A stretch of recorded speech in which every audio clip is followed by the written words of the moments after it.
Hi everyone, it's QuickyBaby and welcome back to World of Tanks. And today, something absolutely bizarre is being revealed from the supertest. This is the Concept 1B, and this definitely looks like a different kind of concept for a Tier 9 American heavy tank. So outside of the pictures that I have and the statistics that I have available for the vehicle, I have no idea what Wargaming have planned for this tank. But as with all Tier 9 vehicles, possibly be for their Frontline 2020. But then what are they going to do with the French Projet tank, which they showcased last year? It's a bit of a mystery. But I also think that this tank is different enough to get excited about, so I wanted to talk about it today. So the first thing that I like to do when I'm looking at this tank is think about how many different vehicles it looks like. From the front, I'm kind of getting a vibe of the FV215B, the Tier 10 British old heavy tank, which is now a reward vehicle at Tier 10. Definitely getting that kind of a vibe from the turret. When we look at the front, a bit of a tricky one. Maybe something similar to like an AE Phase 1, but to have this driver's viewports here at the front, very, very different. From the side, it changes again. Now it definitely looks like an FV215B or a Conqueror turret, but as we saw from the front, very thin compared to the Conqueror turret, which is quite a lot wider. And then the back of this tank, wow, this is a thick vehicle. Kind of looks like a T95 from the side when you look at it like that. And I can imagine that the gun depression over the back of this tank is going to be absolutely horrific because of that big obtrusion over the rear of the vehicle. From above, we can see that the actual driver's hatch here, or the driver's viewports here, are slanted all the way to the side. So that means that you will get some protection, but it's also going to stick really far up. I wonder if there's going to be any issues with depressing the gun over the front of the tank. Doesn't look like there will be. I'm not sure whether... you can probably get the 10 degrees of gun depression down over the front there. That is definitely one of the highlights of the vehicle, to have that much gun depression. Anyway, we can see if it's going to have a cupola issue. From the side here, it looks like there's a little bit of a bar that sticks up, but so much slanting at the top, it should be able to protect it. This bar here, there's so many funky angles on this tank. There's so many opportunities for places that could be weak points. Is this kind of what looks like a hatch to be able to get in and out of the vehicle on the side going to be weak to HE? What's the rear of the tank going to be like? There's so much to talk about with this vehicle. It's a real bizarre tank, looks so different, but I guess none of this really matters if the statistics don't hold up. So from the infographic that Wargaming have provided us, we find out that this tank has got 4 crew members: a commander, a gunner, a driver, and a loader. Very standard stuff, and if this is going to be a reward vehicle at Tier 9, it'll be nice for crew training. But in true QuickyBaby fashion, I just don't really think this does the job. I think we're going to have a big Excel spreadsheet comparing the Concept 1B to the AE Phase 1, the M103, and the Conqueror. And thinking about it, considering that the AE Phase 1 was last year's frontline reward, do you think Wargaming are really going to get away with having another Tier 9 American heavy tank reward vehicle?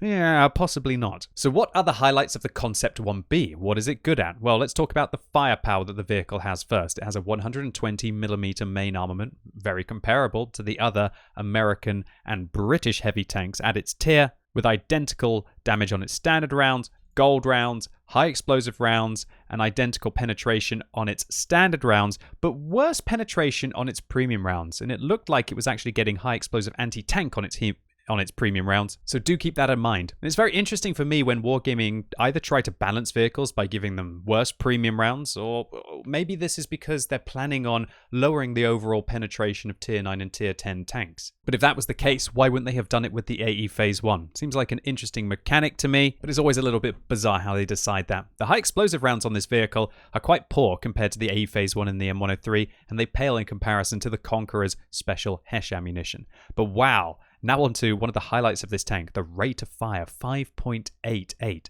That's just a touch under T110E5 DPM, but having that at Tier 9 is fantastic. That gives this vehicle 2,352 base damage per minute, significantly better than all of the other tanks in this comparison. Meaning that the Concept 1B is certainly something you don't want to sit in front of for too long, and is going to be able to outtrade its opponents with half a round extra. That's quite a long time to be able to link in an extra shot. So now onto the gun handling of the vehicle, and we can see that its accuracy is pretty good at 0.36, and aim time 2.1 seconds, way better than the AE Phase 1 and the M103. Not quite as good as the Conqueror though. And that is really going to be a drawback of the tank, but I would probably rather have those kind of gun handling statistics compared to the Conqueror if I can have a damage per minute advantage. So the vehicle gets a fairly standard 10 degrees of gun depression for these tiers, outperforming the M103 and staying on par with the AE Phase 1 and the Conqueror. And 10 degrees of gun depression, whoa, yeah, this thing's going to be able to work a ridgeline. So its elevation angles are actually slightly better than all of the other vehicles as well at 20 degrees, which should make it able to engage opponents that are above it. And I guess that's because of that weird shaped hull. Looks like quite a tall tank when I think about it. Do you think this vehicle's going to have good camo rating? Well, actually, when I say it looks quite tall, maybe it's just super long like the AE Phase 1, and that's why it looks like it's quite tall, because if you take into account the length of the vehicle, maybe it isn't quite as tall as I initially thought. All right, so now onto the mobility of the vehicle, and this is where it's actually really good news for the Concept B1. It has the same 900 horsepower engine as the AE Phase 1, but its weight is significantly less at 43 tons. That gives this thing a power to weight ratio of over 20. That's better than quite a few of the faster medium tanks. That's going to be one of the fastest heavy tanks you've ever played with 20 power to weight ratio.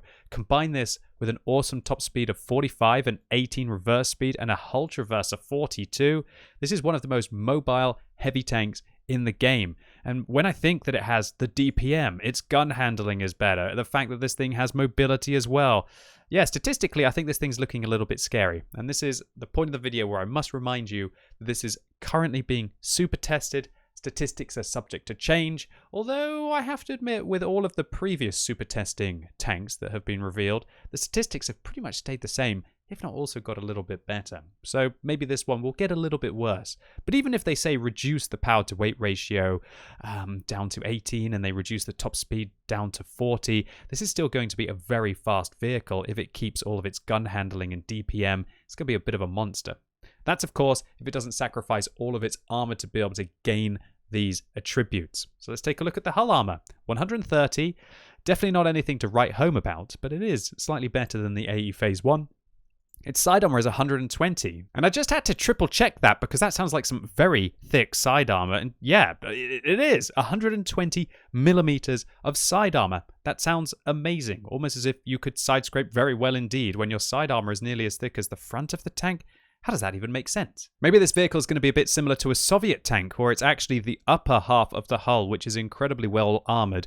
Most Soviet and Chinese tanks have actually got space protection over an angled part of the armor which digs back into the tank. That's the kind of the magic void that absorbs all of your shells and causes auto ricochets, pretty much irrelevant of the caliber of the gun.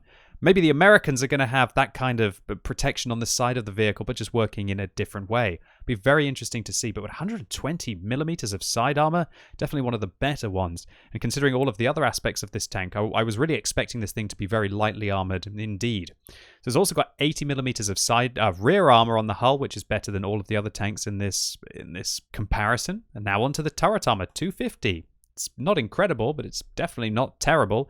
The AE Phase 1 apparently has 292, but we all know about the weak point on top of the AE Phase 1 that kind of negates that. Because what's the point of having very strong turret armor, at least at the front, if they have a big old cupola weak point on top that everybody can try and take advantage of? But the AE Phase 1 is definitely a solid tank. I wouldn't say that this is the most obvious weak point, especially when you're playing against Tier 7s and Tier 8s. They're going to struggle against that.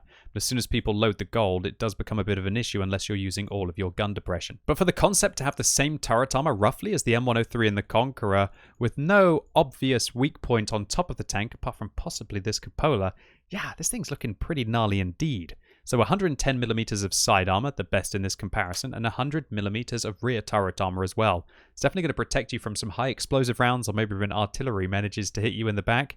And again, just why this is so well armored when the vehicle weighs 43 tons. I guess that's why it's a concept, right?